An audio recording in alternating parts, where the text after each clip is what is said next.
Study करिवा पे जिबा जे Christian माने काहे की मूर्ति पूजा करंती नाही। ख्रिस्टियन माने मूर्ति पूजा काहे की करंती नाही। ମୁଁ ଆପଣଙ୍କ ସମ୍ମୁଖରେ 10ଟି ଛୋଟ ଛୋଟ କଥା ରଖିବା ପାଇଁ ଚାହେଁ, କେବଳ ଆମେ ପଢି ପଢି ଯିବା। ପ୍ରଥମ କଥା ହେଲା ଯାତ୍ରା ପୁସ୍ତକ ତାର 20 ଅଧ୍ୟାୟ ତାର 3 ପଦ 4 ପଦ। ଆମ୍ଭ ସାକ୍ଷାତରେ ତୁମ୍ଭର ଆଉ କୌଣସି ଦେବତା ହେବ ନାହିଁ। ତୁମ୍ଭେ ଆପଣା ନିମନ୍ତେ କୌଣସି ଖୋଦିତ ପ୍ରତିମା ନିର୍ମାଣ କରିବ ନାହିଁ, କି ଉପରିସ୍ଥ ସ୍ୱର୍ଗରେ, କି ନିଚସ୍ଥ ପୃଥିବୀରେ, କି ପୃଥିବୀର ନିଚସ୍ଥ ଜଳରେ ଥିବା କୌଣସି ବସ୍ତୁର ପ୍ରତିମୂର୍ତ୍ତି ନିର୍ମାଣ କରିବ ନାହିଁ। ବସ୍ ତାପରେ 4 ପଦ ବି ପଢି ଦିଅନ୍ତୁ। ତୁମ୍ଭେ ସେମାନଙ୍କୁ ପ୍ରଣାମ କରିବ ନାହିଁ, କି ସେମାନଙ୍କର ସେବା କରିବ ନାହିଁ, ଯେହେତୁ ଆମ୍ଭେ ତୁମ୍ଭର ସଦାପ୍ରଭୁ ପରମେଶ୍ୱର ସ୍ୱଗୌରବ ରକ୍ଷଣରେ ଉଦ୍ଯୋଗୀ ପରମେଶ୍ୱର ଅଟୁ। ପୁଣି ଯେଉଁମାନେ ଆମ୍ଭକୁ ଘୃଣା କରନ୍ତି, ଆମ୍ଭେ ସେମାନଙ୍କ ତୃତୀୟ ଓ ଚତୁର୍ଥ ପୁରୁଷ ପର୍ଯ୍ୟନ୍ତ ସନ୍ତାନମାନଙ୍କ ଉପରେ ପୈତୃକ ଅପରାଧର ପ୍ରତିଫଳ ଦାତା। ପ୍ରଥମ ବିଷୟ ଦେଖାଯାଉଛି ଯେ କାହିଁକି ଆମେ ଦେବତା ପୂଜା ବା ପ୍ରତିମା ପୂଜା କରିବା ନାହିଁ, କାରଣ ଏହା ପରମେଶ୍ୱରଙ୍କର ଆଜ୍ଞା ଅଟେ। ଏଟା ସେ ମନା କରିଛନ୍ତି। ସୃଷ୍ଟିକର୍ତ୍ତା ସଦାପ୍ରଭୁ ଏଟା ମନା କରିଛନ୍ତି ଯେ ତୁମେ ତୁମର ସୃଷ୍ଟିକର୍ତ୍ତାଙ୍କୁ ତୁମେ ପୂଜା କରିବ, ଆରାଧନା କରିବ, ସୃଷ୍ଟ ବସ୍ତୁକୁ ନୁହଁ। ପ୍ରିୟ ଭାଇ ଭଉଣୀ ମାନେ, ଆମକୁ ସେମାନେ ଭଲ ଲାଗେ ନାହିଁ ବୋଲି ଆମେ ଯୀଶୁଙ୍କର ସେବା କରୁନାହୁଁ। ଆମେ ଅଜ୍ଞାନପଣରେ କରୁଥିଲୁ, ଅଶିକ୍ଷିତ ଥିଲୁ, ଶାସ୍ତ୍ର ଜାଣିନଥିଲୁ, ଆମକୁ ଭ୍ରମିତ କରାଯାଇଥିଲା, ତେଣୁ ଆମେ କରୁଥିଲୁ। ଯେତେବେଳେ ଆମେ ଶାସ୍ତ୍ରରୁ ଜାଣିଲୁ ଯେ ଆମର ସୃଷ୍ଟିକର୍ତ୍ତା ସଦାପ୍ରଭୁ ଏଟା ମନା କରୁଛନ୍ତି, କଣ କରୁଛନ୍ତି? ଏଟା ନିଷେଧ କରିଛନ୍ତି, ତୁମେ କରିବ ନାହିଁ। ତୁମେ ଆପଣା ନିମନ୍ତେ କୌଣସି ଖୋଦିତ ପ୍ରତିମା ନିର୍ମାଣ କରିବ ନାହିଁ। ଉପରିସ୍ଥ ସ୍ୱର୍ଗରେ କି ନିଚସ୍ଥ ପୃଥିବୀରେ କି ପୃଥିବୀର ନିଚସ୍ଥ ଜଳରେ ଥିବା କୌଣସି ବସ୍ତୁର ପ୍ରତିମୂର୍ତ୍ତି କରିବ ନାହିଁ ବୋଲି ଲେଖା ହେଇଛି। ତେଣୁ ଖ୍ରୀଷ୍ଟିଆନ ମୂର୍ତ୍ତି ପୂଜା କରେ ନାହିଁ। ଆଉ ଦ୍ୱିତୀୟ ବିଷୟ ଯଦି ଦେଖିବେ, ଦ୍ୱିତୀୟ ବିଷୟ ଲେବି ପୁସ୍ତକ 19 ପର୍ବ ତାର 4 ପଦ। ଲେବି 19:4। ଆଉ ତୁମ୍ଭେମାନେ ପ୍ରତିମା ଗଣର ପଶ୍ଚାଦଗାମୀ ହୁଅ ନାହିଁ ଓ ଆପଣାମାନଙ୍କ ନିମନ୍ତେ ଛାଞ୍ଚରେ ଢଳା ଦେବତା ନିର୍ମାଣ କର ନାହିଁ। ଆମ୍ଭେ ସଦାପ୍ରଭୁ ତୁମ୍ଭମାନଙ୍କର ପରମେଶ୍ୱର ଅଟୁ। ଦ୍ୱିତୀୟରେ ଏଇଟା ପରମେଶ୍ୱରର ଆଦେଶ ଅଟେ। କଣ ଲେଖାରେ ଅଛି?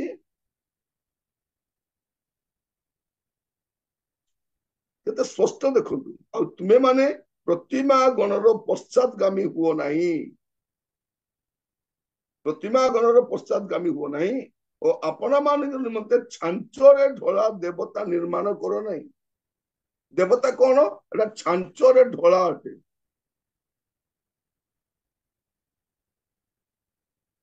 ପ୍ରିୟ ଭାଇ ଭଉଣୀ ମାନେ, ବାଇବଲରେ ଅନେକ ପଦ ପର୍ବ ରହିଛି। ଆଜିର ଶିକ୍ଷା ନିମନ୍ତେ ଯାହା ଜରୁରୀ ତାହା ମୁଁ ଆପଣମାନଙ୍କ କହୁଛି। ପ୍ରଥମ ବିଷୟ, ମୂର୍ତ୍ତି ପୂଜା ନିଷେଧ ଅଟେ, ସେଥିପାଇଁ ଆମେ କରୁନାହୁଁ। ଆଉ ଦ୍ୱିତୀୟ ବିଷୟ ଏହା ହଉଛି ପ୍ରଭୁଙ୍କର ଆଦେଶ, ତୁମେ ଛାଞ୍ଚରେ ଢଳା ଦେବତା ନିର୍ମାଣ କରିବ ନାହିଁ, ସେମାନଙ୍କୁ ପ୍ରଣାମ କରିବ ନାହିଁ, ପଶ୍ଚାତବର୍ତ୍ତୀ ହେବ ନାହିଁ। ଏଟା ଦ୍ୱିତୀୟ ବିଷୟ। ତେଣୁ ଖ୍ରୀଷ୍ଟିଆନ କଣ କରେ? ମୂର୍ତ୍ତି ପୂଜା କରେ ନାହିଁ। ଖ୍ରୀଷ୍ଟିଆନ ମାନଙ୍କୁ କାହିଁକି ବିରୋଧ କରାଯାଉଛି? ତା ପଛରେ ଗୋଟେ ମୂଳ କାରଣ ଏହା ବି ଅଟେ ଯେ ଆମେ ନିଜେ ତ ପ୍ରତିମା ପୂଜା କରୁନାହୁଁ, ଆଉ ଯେଉଁମାନଙ୍କୁ ଭ୍ରମିତ କରି ପ୍ରତିମା ପୂଜା କରାଯାଉଛି, ଯୀଶୁଙ୍କ ବିଷୟ ଜାଣିଲା ପରେ ସେମାନେ ପରିତ୍ୟାଗ କରୁଛନ୍ତି। ଧୀରେ ଧୀରେ ଧୀରେ ଧୀରେ ଲୋକମାନେ ପ୍ରତିମା ପୂଜା ବନ୍ଦ କରିଦଉଛନ୍ତି। ତେଣୁ ଖ୍ରୀଷ୍ଟିଆନ ମାନଙ୍କୁ ବିରୋଧ କରାଯାଉଛି। ଯଦି ଏଭଳି ଭାବରେ ସମସ୍ତେ ବନ୍ଦ କରିଦେବେ, କଣ ହବ? କାରଣ ସେଇଟା ଗୋଟେ ବ୍ୟବସାୟର ବହୁତ ବଡ ବିଷୟଟା। ସେ ପୂଜା ପର୍ବାଣୀ ସମୟରେ ବହୁତ ବିକ୍ରି ହୁଏ, ଆପଣ ଦେଖିଛନ୍ତି। ଆମର ଦେଶରେ ବିଭିନ୍ନ ପୂଜା ହୁଏ, ସେ ସମୟରେ ପ୍ରତିମା ଗୁଡିକ ବିକ୍ରି କରାଯାଏ, ମୂର୍ତ୍ତି ଗୁଡାକ ବିକ୍ରି କରାଯାଏ, ଛୋଟରୁ ବଡ ପର୍ଯ୍ୟନ୍ତ। ତାହେଲେ ଲକ୍ଷ ଲକ୍ଷ ଟଙ୍କାର ବ୍ୟବସାୟ ବି ହୁଏ, କୋଟି କୋଟି ଟଙ୍କାର ବ୍ୟବସାୟ କରନ୍ତି।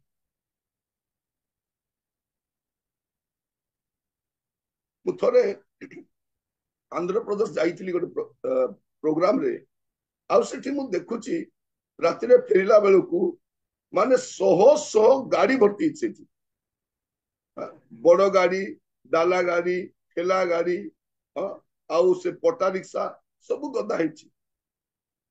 ମୁଁ ଜଣକୁ ପଚାରିଲି ଏତେ ଭିଡ କାହିଁକି? ନାଇଁ ଏଇଟା ହଉଛି ହାଟ। କି ହାଟ? ପ୍ରତିମା ହାଟ। ଏଇଠି ଲୋକମାନେ କିଣିକି ନଉଛନ୍ତି, କୋଉଠୁ? ହାଟରୁ କିଣିକି ନଉଛନ୍ତି। ଏଠି ଭିଡ ଅଛି, ଆଗରୁ ଅର୍ଡର କରିଥିଲେ ଆଉ ଏବେ କିଣିକି ନଉଛନ୍ତି। ତ ଖ୍ରୀଷ୍ଟିଆନ ହେବା ଦ୍ୱାରା କଣ ହୁଏ? ଲୋକମାନେ ସଚେତନ ହଉଛନ୍ତି ଆଉ ଛାଞ୍ଚରେ ଢଳା ପ୍ରତିମାକୁ ପ୍ରଣାମ କରୁନାହାନ୍ତି। ବିରୋଧ କରିବାର ଦ୍ୱିତୀୟ କାରଣ ମଧ୍ୟ ହେଇପାରେ। ଆଉ ତୃତୀୟ ବିଷୟ, ଖ୍ରୀଷ୍ଟିଆନ କାହିଁକି ମୂର୍ତ୍ତି ପୂଜା କରେ ନାହିଁ, ବା ଖ୍ରୀଷ୍ଟିଆନ ମାନେ କାହିଁକି ମୂର୍ତ୍ତି ପୂଜା କରନ୍ତି ନାହିଁ? ପ୍ରେରିତ 17 ପର୍ବ ତାର 29 ପଦ।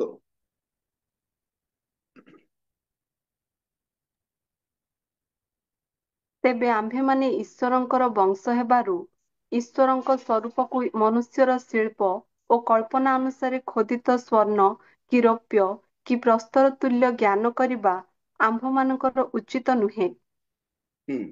କାହିଁକି ମନା କରାଯାଏ? ଯେହେତୁ ଏଟା ନିର୍ଜୀବ, ଏଠି ପ୍ରାଣ ନାହିଁ, ଏଠି ସମ୍ବେଦନତା ନାହିଁ, ଏଠି ଜୀବନ ନାହିଁ। ତେଣୁ କଣ କରାଯାଏ? ଖ୍ରୀଷ୍ଟିଆନ ମାନେ ମୂର୍ତ୍ତି ପୂଜା କରନ୍ତି ନାହିଁ। କଣ ଲେଖାଯାଇଛି? ତେବେ ଆମ୍ଭେମାନେ ଈଶ୍ୱରଙ୍କର ବଂଶ ହେବାରୁ ଈଶ୍ୱରଙ୍କ ସ୍ୱରୂପକୁ ମନୁଷ୍ୟର ଶିଳ୍ପ ଓ କଳ୍ପନା ଅନୁସାରେ ଖୋଦିତ। କଣ? ଏଟା ମନୁଷ୍ୟର ଶିଳ୍ପ, ମନୁଷ୍ୟ ନିଜେ ବନେଇଛି, ତାର କଳ୍ପନା ଅନୁସାରେ ବନେଇଛି। ଖୋଦିତ ସ୍ୱର୍ଣ୍ଣ କି ରୌପ୍ୟ କି ପ୍ରସ୍ତର ତୁଲ୍ୟ ଜ୍ଞାନ କରିବା ଆମମାନଙ୍କର ଉଚିତ ନୁହେଁ। ତୃତୀୟ ବିଷୟ, ଆମେ ଖ୍ରୀଷ୍ଟିଆନ ମାନେ କାହିଁକି ମୂର୍ତ୍ତି ପୂଜା କରୁନାହୁଁ? ପ୍ରିୟ ଭାଇ ଭଉଣୀ ମାନେ ମନେ ରଖିଥାନ୍ତୁ, ଏହା କାହାରିକୁ ଆକ୍ଷେପ କରିବା ପାଇଁ ନୁହେଁ, କୌଣସି ଧର୍ମ ବିରୁଦ୍ଧରେ ଶିକ୍ଷା ନୁହେଁ। ଶାସ୍ତ୍ର ଯାହା କହୁଛି, ଆଜିର ସତ୍ୟ ସମାଚାର 31 ଅଧ୍ୟାୟରେ ଆମେ ଅଧ୍ୟୟନ କରୁଛୁ।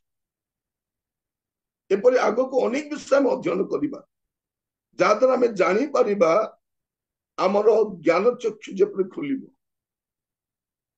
ଆମେ ଭାବୁଛୁ ନା ସେମାନେ ବି ହେଇଥିବେ, ସେମାନେ ହେଇନଥିବେ, ଏମାନେ ହେଇନଥିବେ, ସେମିତି ନାହିଁ। ଈଶ୍ୱର ଈଶ୍ୱର ଅଟନ୍ତି, ଆଉ ଈଶ୍ୱରଙ୍କୁ କୌଣସି ମନୁଷ୍ୟ ତିଆରି କରେ ନାହିଁ, ତିଆରି କରିପାରିବନି। ନିଜର ସୃଷ୍ଟିକର୍ତ୍ତାଙ୍କୁ ଆମେ ନିର୍ମାଣ କରିପାରିବାନି। ସୃଷ୍ଟିକର୍ତ୍ତା ଆମର କଳ୍ପନାର ଜାତ ନୁହନ୍ତି, ଈଶ୍ୱର ଆମ କଳ୍ପନାର ଜାତ ନୁହନ୍ତି। ଲେଖାଯାଉଛି କଣ? ତାର କଳ୍ପନା ଅନୁସାରେ ବନଉଛି। କାହିଁକି? ଈଶ୍ୱରଙ୍କୁ କେହି କେବେ ଦେଖି ନାହାନ୍ତି, ଦେଖିନଥିବାରୁ ସେ ଆକୃତି ବନାଉଛି। ଆକୃତି କଣ ଅଟେ? ମନୁଷ୍ୟ ମନର ବିକୃତି। ସେ ଭାବୁଛି ଈଶ୍ୱର ଏମିତି ଥିବେ। ଏଠି ଆମେ ଦେଖୁଛୁ କଣ ଲେଖାଯାଉଛି? ତୁମେ ସେମାନେ ସେ ସ୍ୱରୂପକୁ, କାହିଁକି ଏମାନେ ନିର୍ଜୀବ, ପ୍ରାଣହୀନ, ସମ୍ବେଦନହୀନ, ଜୀବନ ନାହିଁ। ତେଣୁ ଖ୍ରୀଷ୍ଟିଆନ ମୂର୍ତ୍ତି ପୂଜା କରେ ନାହିଁ। ଆପଣ ଯଦି ଦେଖିବେ ଦ୍ୱିତୀୟ ବିବରଣ 4 ପର୍ବ 28 ପଦ, ଦ୍ୱିତୀୟ ବିବରଣ 4 ପର୍ବ 28 ପଦ। ଆଉ ସେହି ସ୍ଥାନରେ ତୁମ୍ଭେମାନେ ମନୁଷ୍ୟର ହସ୍ତକୃତ କାଷ୍ଠମୟ ଓ ପ୍ରସ୍ତରମୟ, ପୁଣି ଯେଉଁମାନେ ଦେଖନ୍ତି ନାହିଁ, କି ଶୁଣନ୍ତି ନାହିଁ, କି ଭୋଜନ କରନ୍ତି ନାହିଁ, କି ଆଘ୍ରାଣ କରନ୍ତି ନାହିଁ, ଏପରି ଦେବଗଣର ସେବା କରିବ। ତୁମେ ଗଲା ପରେ କଣ କରିବ? ଯେମାନେ କଣ? ଆଉ ସେଇ ସ୍ଥାନରେ ତୁମେ ମାନେ ମନୁଷ୍ୟର ହସ୍ତକୃତ କାଷ୍ଠମୟ, ପ୍ରସ୍ତରମୟ जो मैंने देखती नहीं कि सुनती नहीं कि भजन करती नहीं कि आग्रहण करती नहीं मैंने कौन कौन करती नहीं लेखा अच्छी मैंने निर्जीव अटन आकृति गुड़ाक निर्जीव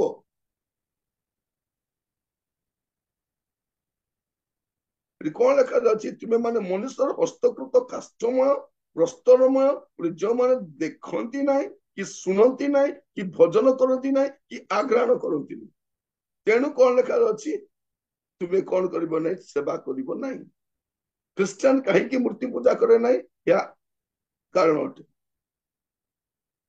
आपण जब देखिए गीत संहिता 115 तार 4 पद गीत संहिता 115 तार 4 ସେମାନଙ୍କର ମୁଖ ଅଛି ମାତ୍ର ସେମାନେ କଥା କହନ୍ତି ନାହିଁ ଚକ୍ଷୁ ସେମାନଙ୍କର ଅଛି ମାତ୍ର ସେମାନେ ଦେଖନ୍ତି ନାହିଁ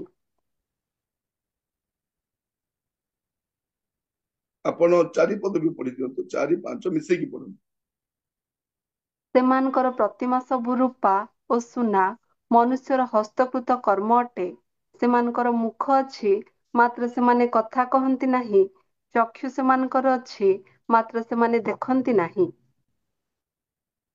कौन लिखा जायछि एथि पाई क्रिश्चियन कौन करे नहीं मूर्ति पूजा करे नहीं सुना और रूपा मनुष्यर हस्तकृत कर्म अटे सेमानको मुख अछि मात्र सेमाने कथा कहती नहीं चक्षु अच्छी मात्र सेमाने देखती नहीं सेमानको कर्ण अच्छी मात्र सेमाने सुनती नहीं नासिका सेमानको अच्छी मात्र सेमाने आघ्राण करती नहीं सेमानको हस्त अच्छी मात्र सेमाने स्पर्श करती नहीं चरण सेमानको अच्छी मात्र सेमाने गमन करती नहीं केवल कंठरे सेमाने कथा कहती नहीं लोक मान कौन बोका करा जाए नाई प्रतिमा बना जाए तापर मंत्र उच्चारण कला परे जीवन न्यास हुए जीवन आसे प्राण दान करा जाए प्राण प्रतिष्ठा करा जाए मंत्र फूकी प्राण प्रतिष्ठा करा जाए मनुष्य ईश्वर को प्राण दब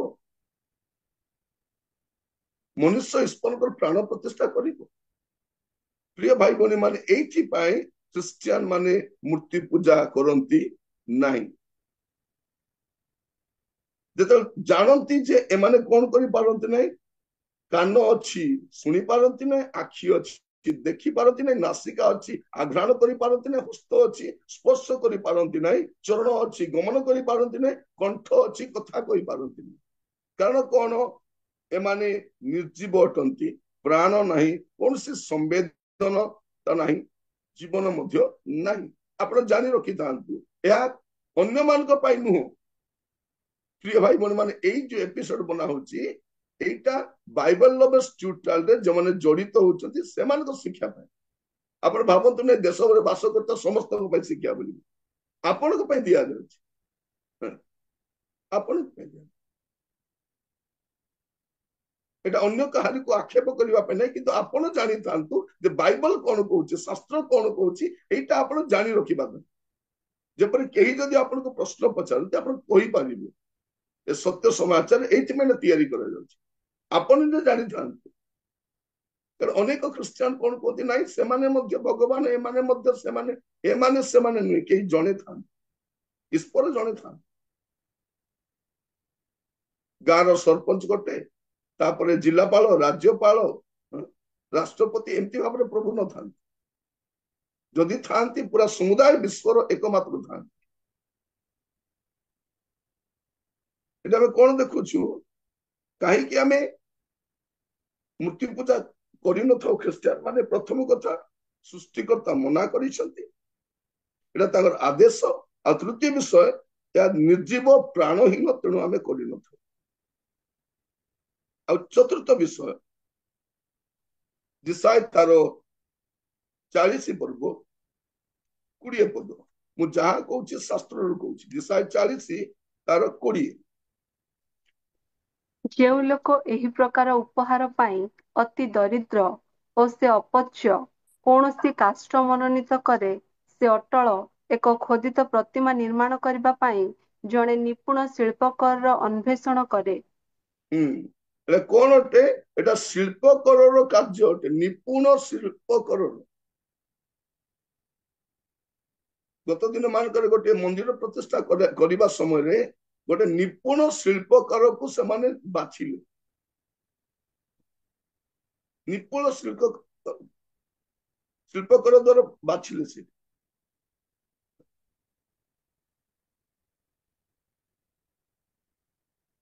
ଆଉ ତାହା ଦ୍ୱାରା ବନାଯାଏ। ତା ମାନେ କଣ? ଏଇଟା କ୍ଷୟଣୀୟ ଅଟେ। କାହିଁକି ଆମେ ଖ୍ରୀଷ୍ଟିଆନ ମାନେ ମୂର୍ତ୍ତି ପୂଜା କଲେ? ଏହା କ୍ଷୟଣୀୟ ଅଟେ। ନିପୁଣ ଶିଳ୍ପକରର ଦ୍ୱାରା ଏହା ବନାଯାଇଥିବା ପ୍ରତିମା କ୍ଷୟଣୀୟ ଅଟେ। ତେଣୁ ଆମେ କଣ କରୁ? ତେଣୁ ଖ୍ରୀଷ୍ଟିଆନ ମାନେ ମୂର୍ତ୍ତି ପୂଜା କରନ୍ତି ନାହିଁ। ପଞ୍ଚମ ବିଷୟ ଯେସାଇ ତାର 45 ପର୍ବ 20 ପଦ।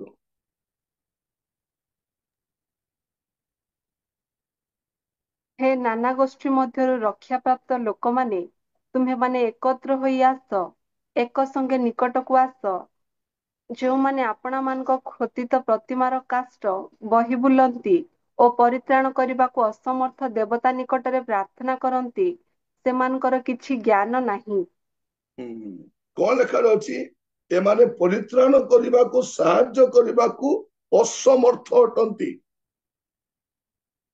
ଅସମର୍ଥ ଅଟନ୍ତି। ଏମାନେ କୌଣସି, ପ୍ରିୟ ଭାଇ ଭଉଣୀ ମାନେ, ମୁଁ ଯାହା କହୁଛି ଶାସ୍ତ୍ରରେ ଯାହା ଲେଖା ହେଇଛି, କାହାରିକୁ ଇଙ୍ଗିତ କରି, କାହାକୁ ଦୋଷାରୋପ କରି, କୌଣସି ଲୋକଙ୍କୁ ସାନ ବଡ କରିବା ପାଇଁ ନୁହଁ। ଏଠି କଣ ଲେଖାଯାଉଛି? ଏ ନାନା ଗୋଷ୍ଠୀ ମଧ୍ୟରୁ ରକ୍ଷାପ୍ରାପ୍ତ ଲୋକମାନେ, ତୁମାନେ ଏକତ୍ର ହୋଇ ଆସ। ଗୋଟେ ଗୋଷ୍ଠୀ ନାହିଁ, ନାନା ଗୋଷ୍ଠୀରୁ ଆସିଛ, ଏକତ୍ର ହୋଇ ଆସ, ଏକ ସଙ୍ଗେ ଆମ ନିକଟକୁ ଆସ। ଯେଉଁମାନେ ଆପଣ ମାନଙ୍କର ଖୋଦିତ ପ୍ରତିମା ର କାଷ୍ଠ ବହି ବୁଲନ୍ତି। କାହାକୁ ବହି ବୁଲନ୍ତି? କାଷ୍ଠକୁ ବହି ବୁଲନ୍ତି। ଈଶ୍ୱରକୁ କେହି ବହି ବୁଲି ପାରିବ ନାହିଁ, କାରଣ ଈଶ୍ୱର ଆମକୁ ବହିଛନ୍ତି, ଯେ ଆମକୁ ବହନ କରନ୍ତି। ଈଶ୍ୱରକୁ ଆମେ ବହି ବୋଲି, ଏଠି ଆମେ ଦେଖୁଛୁ ସେମାନେ ସାହାଯ୍ୟ କରିବାକୁ ଅସମର୍ଥ। ଯେଉଁ ଦେବାଦେବୀ ମାନେ ମନୁଷ୍ୟର ସାହାଯ୍ୟରେ ବଞ୍ଚନ୍ତି, ମନୁଷ୍ୟ ତାଙ୍କୁ ଔଷଧ ଦିଏ, ମନୁଷ୍ୟ ତାଙ୍କୁ ଖାଇବାକୁ ଦିଏ, ମନୁଷ୍ୟ ତାକୁ ନିର୍ମାଣ କରେ, ମନୁଷ୍ୟ ତାକୁ ପ୍ରାଣ ଦିଏ। ଏ ହାସ୍ୟାସ୍ପଦ ମନେ ହଉନି? କେବେ ସମ୍ଭବ କି ପ୍ରତିମାରେ ପ୍ରାଣ ଦାନ କରିହେବ? ଏଠି କଣ ଲେଖାଯାଉଛି? କାଷ୍ଠ ବହି ବୁଲନ୍ତି, ପରିତ୍ରାଣ କରିବାକୁ ଅସମର୍ଥ ଦେବତା ନିକଟରେ ପ୍ରାର୍ଥନା କରନ୍ତି, ସେମାନଙ୍କର କିଛି ଜ୍ଞାନ ନାହିଁ। ସେମାନଙ୍କୁ ଜ୍ଞାନୀ ବୋଲି କହିହବନି। କାହିଁକି କରନ୍ତି? ଯେ ଶୈତାନ ସେମାନଙ୍କ ଜ୍ଞାନ ଚକ୍ଷୁ ଅନ୍ଧ କରିଛି, ବୁଝି ପାରନ୍ତି ନାହିଁ। ବାୟୁ କେବେ ଦେବତା ହୁଏ? ଅଗ୍ନି କେବେ ଦେବତା ହୁଏ? ସୂର୍ଯ୍ୟ କେବେ ଦେବତା ହୁଏ?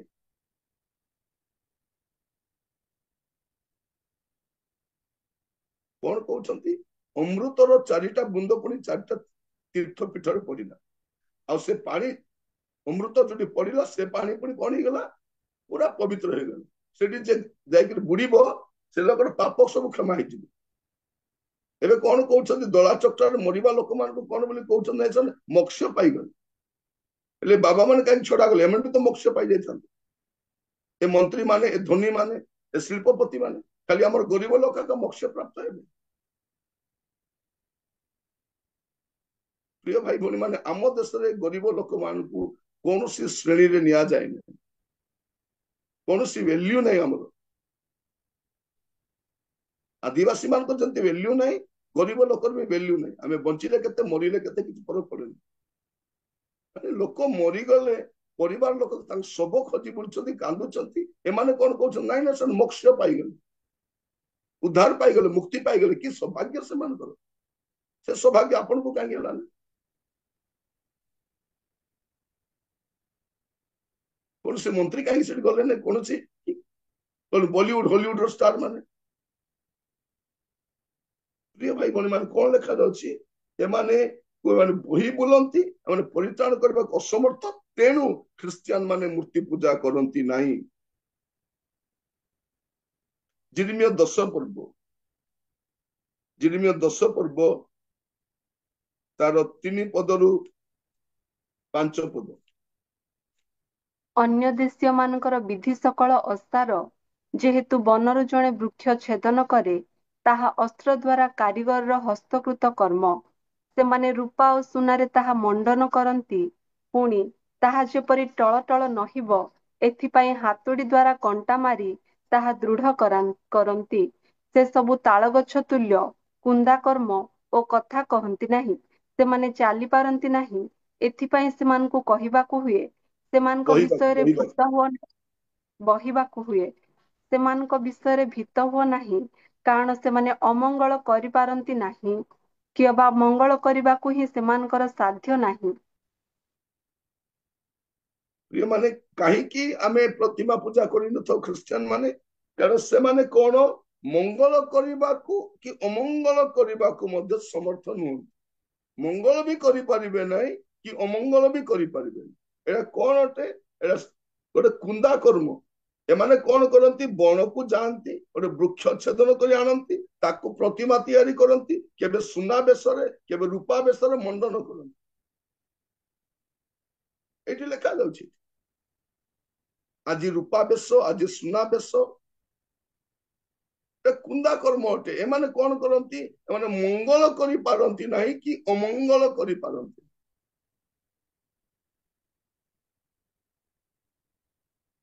ଏମାନଙ୍କୁ ବହିବାକୁ ପଡେ। ସେମାନଙ୍କ ବିଷୟରେ ଭୀତ ହୁଅ ନାହିଁ, କାରଣ ସେମାନେ ମଙ୍ଗଳ ଅମଙ୍ଗଳ କରିପାରନ୍ତି ନାହିଁ, କିମ୍ବା ମଙ୍ଗଳ କରିବାକୁ ହିଁ ସେମାନଙ୍କର ସାଧ୍ୟ ନାହିଁ। ଏଇଟା ସ୍ପଷ୍ଟ ଭାବରେ ଲେଖାଯାଉଛି।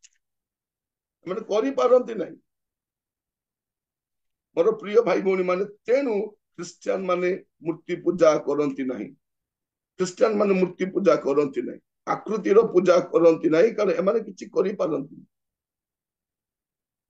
ଆଜି ପ୍ରଭୁ ଆମମାନଙ୍କୁ ତାଙ୍କର ବାକ୍ୟ ଜରିଆରେ ସୁଶିକ୍ଷିତ କରୁଛନ୍ତି। ଆମେ ଏ ବାକ୍ୟରୁ ଆମେ ଜାଣିପାରୁଛୁ।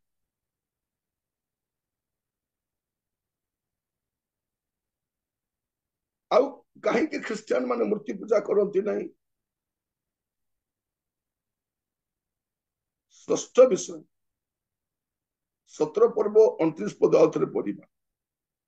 ପ୍ରେରିତ 17:29।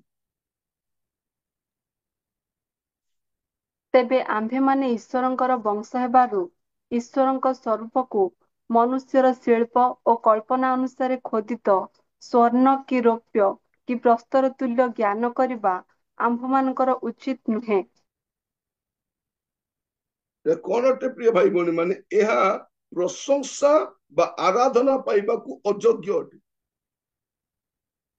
କାରଣ ଏହା କଣ ଅଟେ? ଈଶ୍ୱରଙ୍କର ସ୍ୱରୂପ, ଈଶ୍ୱରଙ୍କର ଗୌରବ। ଏ ମନୁଷ୍ୟର ଶିଳ୍ପ ଓ କଳ୍ପନା ଅନୁସାରେ ଖୋଦିତ ସ୍ୱର୍ଣ୍ଣ କି ରୌପ୍ୟ ପ୍ରସ୍ତର ତୁଲ୍ୟ ଜ୍ଞାନ କରିବା ଆମମାନଙ୍କର ଉଚିତ। ବାସ୍, କାମ ସରିଲା। ଏଟା କଣ ଅଟେ? ଏହା ପ୍ରଶଂସା ପାଇବା ପାଇଁ ଯୋଗ୍ୟ ନୁହେଁ। ଆପଣ ଯଦି ଉପରକୁ ଆସି ଦେଖିବେ, ଆପଣ 24 ପଦରୁ ପଢି ପଢି ଆସନ୍ତୁ 26 ପଦ ପର୍ଯ୍ୟନ୍ତ। ଯେଉଁ ଈଶ୍ୱର ଜଗତ ଓ ତନ୍ମଧ୍ୟସ୍ଥ ସମସ୍ତ ପଦାର୍ଥ ସୃଷ୍ଟି କରିଅଛନ୍ତି, ସେ ସ୍ୱର୍ଗ ଓ ପୃଥିବୀର ପ୍ରଭୁ ହେବାରୁ ହସ୍ତ ନିର୍ମିତ ମନ୍ଦିର ସମୂହରେ ବାସ କରନ୍ତି ନାହିଁ, କିମ୍ବା ତାହାଙ୍କର କୌଣସି ଅଭାବ ଥିବାରୁ ମନୁଷ୍ୟ ହସ୍ତ ଦ୍ୱାରା ସେବିତ ହୁଅନ୍ତି ନାହିଁ। ଯେଣୁ ସେ ସ୍ୱୟଂ ସମସ୍ତଙ୍କୁ ଜୀବନ, ନିଶ୍ୱାସ ଓ ସମସ୍ତ ପଦାର୍ଥ ଦାନ କରନ୍ତି। ଆଉ ସେ ପୃଥିବୀର ସର୍ବତ୍ର ବାସ କରିବା ନିମନ୍ତେ ଏକ ବ୍ୟକ୍ତି ଠାରୁ ସମସ୍ତ ମାନବ ଜାତି ସୃଷ୍ଟି କରିଅଛନ୍ତି। ସେ ସେମାନଙ୍କର ନିର୍ଦ୍ଦିଷ୍ଟ କାଳ ଓ ନିବାସର ସୀମା ସ୍ଥିର କରିଅଛନ୍ତି। ସେ ସବୁ କରିଛନ୍ତି, ସବୁ ଗୌରବ ପାଇବା ସେ ଯୋଗ୍ୟ ଅଟନ୍ତି। ତାଙ୍କୁ ଭୋଗ ଦରକାର ନାହିଁ, ପ୍ରସାଦ ଦରକାର ନାହିଁ, ଧୂପ ଦରକାର ନାହିଁ, କିଛି ଦରକାର ନାହିଁ। ସେ ଆମକୁ ସୃଷ୍ଟି କରିଛନ୍ତି। ପ୍ରିୟ ଭାଇ ଭଉଣୀ ମାନେ, ଖ୍ରୀଷ୍ଟିଆନ ମାନେ ମୂର୍ତ୍ତି ପୂଜା କାହିଁ କରନ୍ତି ନାହିଁ? କାରଣ ସେମାନେ ପ୍ରଶଂସା ଆରାଧନା ପାଇବା ପାଇଁ ଯୋଗ୍ୟ ନୁହନ୍ତି। ସପ୍ତମ ବିଷୟ, କାହିଁକି ଖ୍ରୀଷ୍ଟିଆନ ମାନେ ମୂର୍ତ୍ତି ପୂଜା କରନ୍ତି ନାହିଁ, ପ୍ରତିମା ପୂଜା କରନ୍ତି ନାହିଁ? ରୋମିଓ ତାର 1 ପର୍ବ 22-23 ପଦ ମୁଁ ପୁଣି ଥରେ କହି ରଖେ, ଏହା ସତ୍ୟ ସମାଚାର ଅଟେ, ସତ୍ୟ ଶିକ୍ଷା ଅଟେ, ଯାହା ଶାସ୍ତ୍ର ଲିଖିତ ଅଛି, କାହାରିକୁ ଆକ୍ଷେପ କରିବା ପାଇଁ ନାହିଁ। ଅନେକଙ୍କର ଜ୍ଞାନ ଚକ୍ଷୁ ଏବେ ପର୍ଯ୍ୟନ୍ତ ବନ୍ଦ ଥିବାରୁ ଜାଣି ପାରୁନାହାନ୍ତି। ଅନେକ ସତ୍ୟ ଜାଣିଲା ପରେ ବାହୁଡି ଆସୁଛନ୍ତି ସତ୍ୟ ପରମେଶ୍ୱରଙ୍କ କତିକି। ଏଇଥିପାଇଁ ଖ୍ରୀଷ୍ଟିଆନ ମାନଙ୍କୁ ବିରୋଧ କରାଯାଏ, ମଣ୍ଡଳୀର ବିରୋଧ କରାଯାଏ, ପାଳକର ବିରୋଧ କରାଯାଏ। ପାଳକ ଆସିଲେ ଲୋକ ସତ୍ୟ ଜାଣିବେ, ସତ୍ୟ ଜାଣିଲେ ଅସତ୍ୟରୁ ମୁକ୍ତ ହେବେ। ଏଇଥିପାଇଁ ଚର୍ଚ୍ଚ କୁ କୁହାଯାଉଛି, ନାନା ପ୍ରକାର ଅଭିଯୋଗ କରାଯାଉଛି ଏମାନେ ଧର୍ମାନ୍ତରୀକରଣ କରୁଛନ୍ତି, ଧର୍ମାନ୍ତରୀକରଣ କରୁନାହାନ୍ତି, ସତ୍ୟତା ଜଣାଉଛନ୍ତି। ଆଉ ସତ୍ୟ ଜାଣିଲା ପରେ ଲୋକମାନେ ପରିବର୍ତ୍ତିତ ହଉଛନ୍ତି। ସତ୍ୟ ଜାଣିଲା ପରେ ସେମାନେ କରୁଥିବା ଏଇ ପ୍ରତିଭା ପୂଜାକୁ ପରିତ୍ୟାଗ କରୁଛନ୍ତି।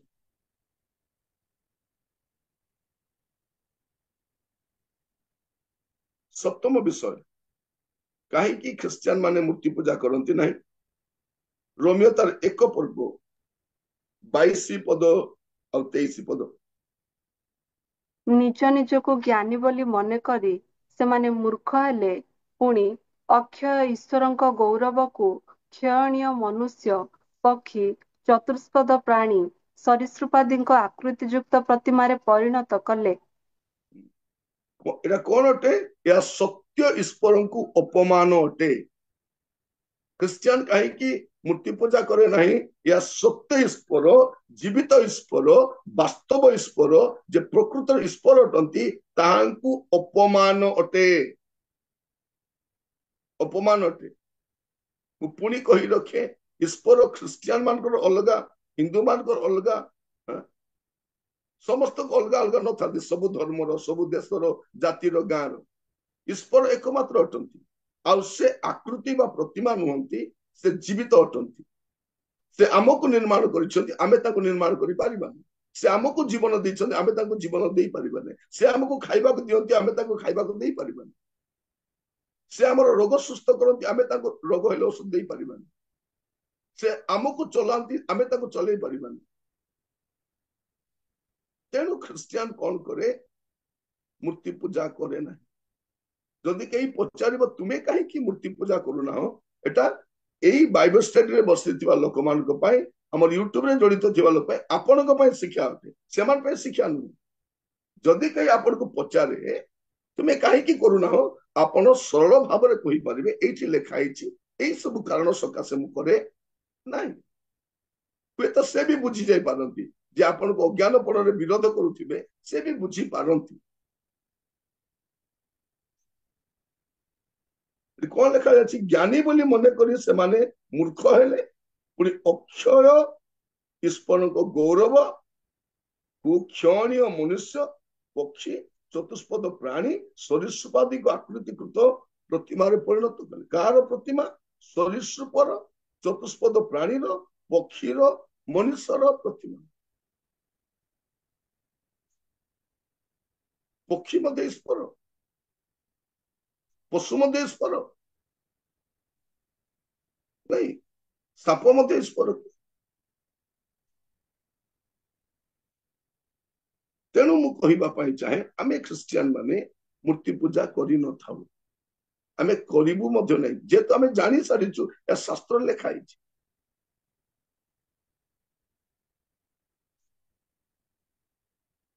ଏଇଟା ସପ୍ତମ ବିଷୟ। ଅଷ୍ଟମ ବିଷୟ, ଯେରେମିୟା ତାର 2 ପର୍ବ 27 ପଦ। ଯେରେମିୟା 2 ପର୍ବ 27 ପଦ।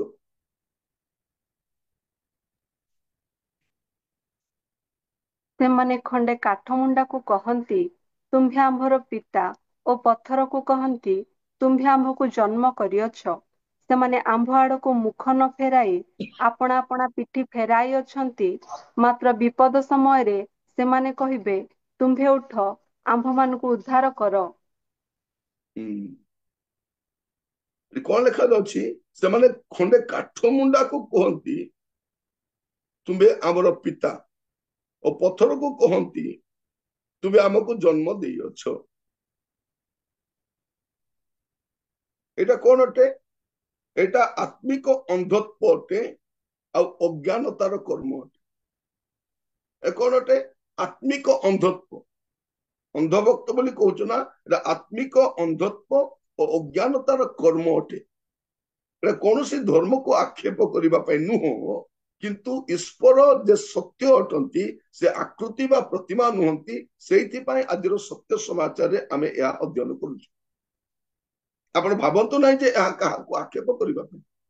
ଏଇଥିପାଇଁ ଯେ ଆମେ ଯେପରି ସତ୍ୟତାକୁ ଜାଣିବୁ।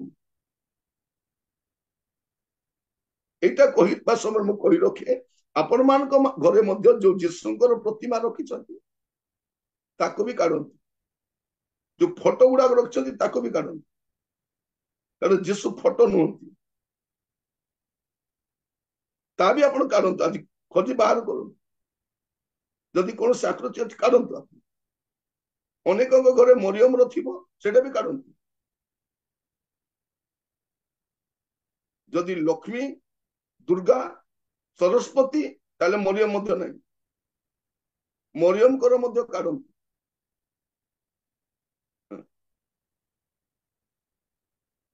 ଅନେକ ଫଟୋ ଅଛି, ସେ ଫଟୋକୁ ଲିଚୁମାଳରେ ସଜାଇଛନ୍ତି। ଲିଚୁମାଳ କଲେଣି, ଟିକେ ଅଗରବତୀ ବି ଲଗାଇ ଦିଅନ୍ତୁ, ଆଉ ଫୁଲ ଚନ୍ଦନ ଟିକେ ଲଗାନ୍ତୁ। ମୋର ପ୍ରିୟ ମାନେ, ମୁଁ କହିବା ପାଇଁ ଚାହେଁ, ଯୀଶୁଙ୍କର ଆକୃତି, ପ୍ରତିମା ବା ଫଟୋ ବି ରଖନ୍ତୁ ନାହିଁ। ସେଇଟା ବି ପ୍ରତିମା, ଏଇଟା ବି ପ୍ରତିମା, ଏଇଟା ବି ପ୍ରତିମା। ଯୀଶୁ ଗଲାବେଳେ ଫଟୋ ଉଠେଇ ଦେଇ ଯାଇନାହାନ୍ତି। 2000 ବର୍ଷ ପୂର୍ବେ କୌଣସି ଫଟୋ ନଥିଲା, ଫଟୋଗ୍ରାଫି ନଥିଲା। ଯୀଶୁ ଫଟୋ ଦେଇକି ଯିବେ ମତେ ପୂଜା କରନ୍ତୁ, ତ 2000 ବର୍ଷ ପରେ ନଥିଲା ବୋଲେ ଏମାନେ ଯୋଉ କୋଟି କୋଟି ବର୍ଷ କଥା କହୁଛନ୍ତି, ସେତେବେଳେ କଣ ଥିଲା? ସେତେବେଳେ ଆହୁରି କିଛି ନଥିଲା। ତେଣୁ ଏଇଟା ଆତ୍ମିକ ଅନ୍ଧତ୍ୱ ଅଟେ। ଯଦି ମରିୟମଙ୍କର ଫଟୋ ବି ଅଛି, କାଢନ୍ତୁ, ମୂର୍ତ୍ତି କାଢନ୍ତୁ। ସେଇଟା ବି ନୁହେଁ, ଏଇଟା ବି ନୁହେଁ। ମୁଁ କହୁନି ସେଇଟା କର ନା ଏଇଟା କର ବୋଲି, ଏଇଟା ବି ଅଟେ। ଯଦି ଅଛି ବାହାର କରନ୍ତୁ। କୌଣସି କୌଣସି ପ୍ରତିମା ବା ଫଟୋକୁ ପୂଜା କରିବା ଅନୁଚିତ। ଆମେ ଜାଣୁ କାହାର ଫଟୋ ଘରେ ଲଗାଯାଏ, ଆପଣ ଖୁସି ପାଇଁ ଫଟୋ ରଖିପାରନ୍ତି, କିନ୍ତୁ ଫୁଲ ଚଢେଇବା କାହାର ଫଟୋ? ଏବେ ଆପଣଙ୍କର ଫଟୋ ଅଛି, ଆପଣଙ୍କ ସ୍ୱାମୀ ସ୍ତ୍ରୀଙ୍କର ଫଟୋ ଅଛି, ବାପା ମାର ଫଟୋ ଅଛି, ନୋ ପ୍ରୋବ୍ଲେମ, କିନ୍ତୁ ସେଇଠି ଫୁଲ ଚଢେଇବାଟା ତା ପୂଜା କରିବା ଅଟେ। ତେଣୁ ଆପଣ ଧୀରେ ଧୀରେ ସାବଧାନ ହୁଅନ୍ତୁ। ଏଇଟା ଅଷ୍ଟମ ବିଷୟ, ଏଇଟା ଆତ୍ମିକ ଅନ୍ଧତ୍ୱ ଅଟେ। ଆପଣ ଦେଖିବେ ଜିରିମିୟ ତାର 16:20 ଟିକେ ଦେଖନ୍ତୁ, ଜିରିମିୟ 16:20। ମନୁଷ୍ୟ କି ଆପଣା ନିମନ୍ତେ ଈଶ୍ୱର ନିର୍ମାଣ କରିବ, ସେ ତ ଈଶ୍ୱର ନୁହେଁ। ମନୁଷ୍ୟ କି ଆପଣା ନିମନ୍ତେ ଈଶ୍ୱର ନିର୍ମାଣ କରିବ। ମନୁଷ୍ୟ କଣ ନିର୍ମାଣ କରିବେ ଈଶ୍ୱରକୁ? ସେ ତ ଈଶ୍ୱର ନୁହେଁ। ଏ ଆତ୍ମିକ ଅନ୍ଧତ୍ୱ ଅଟେ। ବନେଇକି ତୁମେ ମତେ ଜନ୍ମ ଦେଲ, ତୁମେ ମୋର ବାପା, ତୁମେ ମୋର ମା,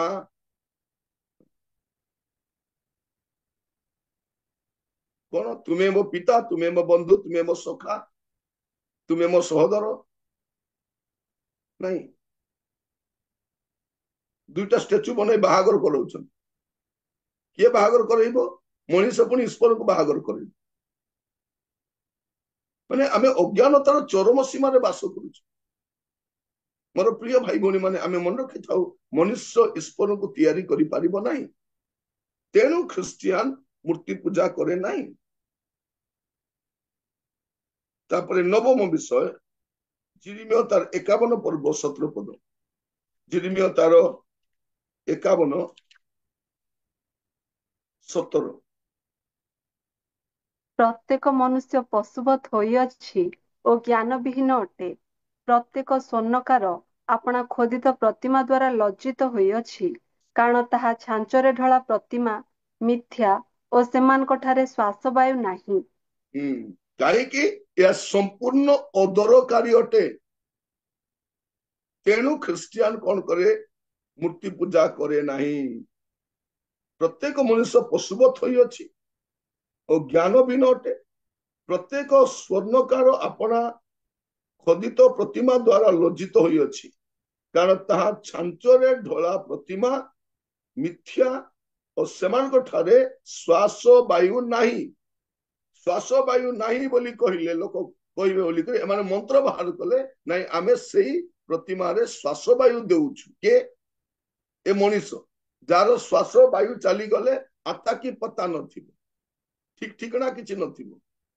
मनीष पुणी किछि मंत्र से मंत्र किए देला से मंत्र मनुष्य को किए देला ईश्वर देले से मंत्र कोठु आसिला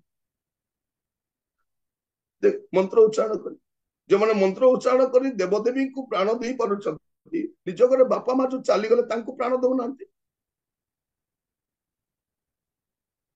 जो पुरोहित मान स्त्री चली जिबे कि बापा कि माँ कि भाई कि भौणी चली जिबे से मान को काहे से दउना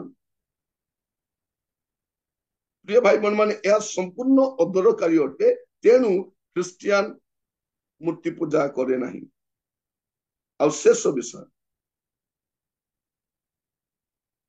प्रेरित 15 पर्व तार 19-20 प्रेरित 15 तार 19 ଆଉ 20 ଅତଏବ ମୋହର ବିଚାର ଏହି ବିଜାତିମାନଙ୍କ ମଧ୍ୟରୁ ଯେଉଁମାନେ ଈଶ୍ୱରଙ୍କ ପ୍ରତି ଫେରନ୍ତି ସେମାନଙ୍କୁ ଆମ୍ଭେମାନେ ଭାରଗ୍ରସ୍ତ କରିବା ନାହିଁ କିନ୍ତୁ ପ୍ରତିମା ସମ୍ବନ୍ଧୀୟ ଅସୁଚିତା ପରଦାର ଶ୍ୱାସରୋଧ ଦ୍ୱାରା ମୃତ ପ୍ରାଣୀ ଓ ରକ୍ତରୁ ପୃଥକ ରହିବା ନିମନ୍ତେ ଆମ୍ଭେମାନେ ସେମାନଙ୍କୁ ଲେଖୁ ଯେତେବେଳେ ଲୋକମାନେ ବିଜାତୀୟ ମାନଙ୍କ ମଧ୍ୟରୁ ପ୍ରଭୁଙ୍କ କତିକି ଫେରିଲେ ସେଇ ସମୟରେ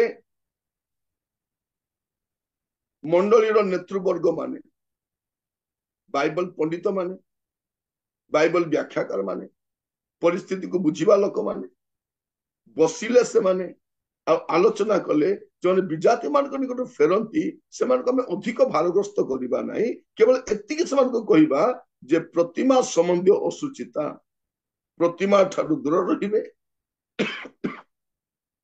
आउ कौन परदार ठारू अलगा रही ता सहित श्वासरोध द्वारा मृत प्राणी और रक्त ठारू पृथक रहिबे बस सेतिक यथेष्ट तेणु कौन करेंगे श्वासरुद्ध प्राणी मांस खाइबे नहीं रक्त सहित खाइबे नहीं परदार करिबे नहीं कि प्रतिमा पूजा करिबे नहीं से असुचिता दूर रहिबे एटा आज्ञा स्वरूप मंडली रे प्रवेश करी मानकू एटा कुहा जायछि ए 10टी विषय पाई तो अनेक कारण अछि आजिर ए एपिसोड रे जहां हम पाई जरूरी ता हम आपन दोस्त रखिली आ पुनी थरे कहि रखे यहा बाइबल लवर्स ट्यूटोरियल रे जड़ित भाई भौणी मानकर शिक्षा निमंते ए कहानी को आक्षेप करिबा पई नु परवर्ती समय जदि एटा कोडी अपलोड करा दिबो सेमन न भाबंतु अरे हमको कहूनु एटा काहा को कहा जाउची एटा कहा जाउची ए बाइबल लवर्स ट्यूटोरियल रो ए सत्य समाचार रे जड़ित भाई भौणी मानकू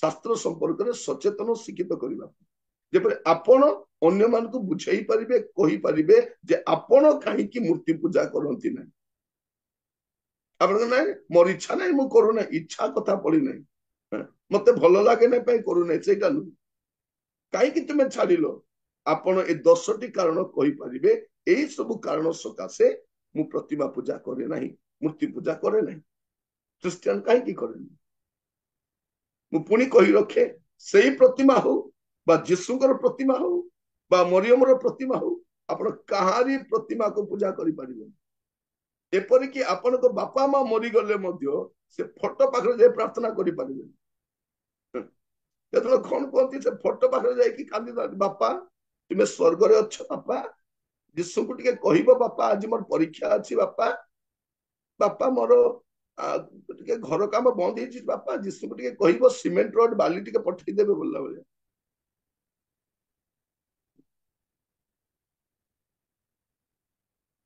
एबे बापा स्वर्ग रु हसुचंती मते देखुथिबे बापा अनै थिबे बापा टिके कहिदबो तो आजी तांके टिके ऑफिस को जाउछंती दूत मान को प्रभु पठै दियंतु ईश्वर को निकट प्रार्थना करिवा पाए आ अन्य केही मध्यस्थ नुहंती जिसु होचंती एकमात्र मध्यस्थ जिसु को नाम रे आपण प्रार्थना करिवे आ अन्य कोनसी नाम रे नुही तेणु आपण ए बापा माँ मला बापा माँ को मध्य मीडिएटर करंतु प्रिय भाई भौणी माने समस्त प्रकार प्रतिमा ठारू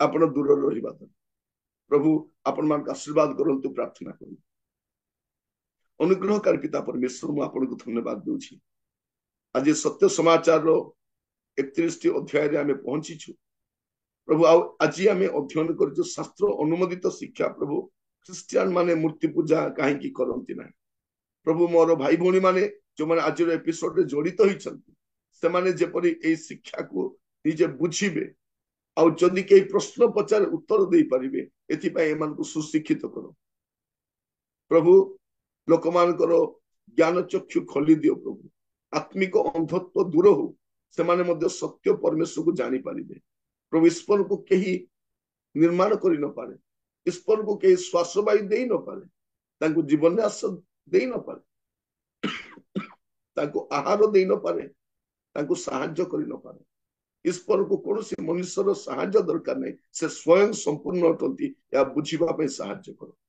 प्रत्येक को बलवंत स्तुति रखी प्रार्थना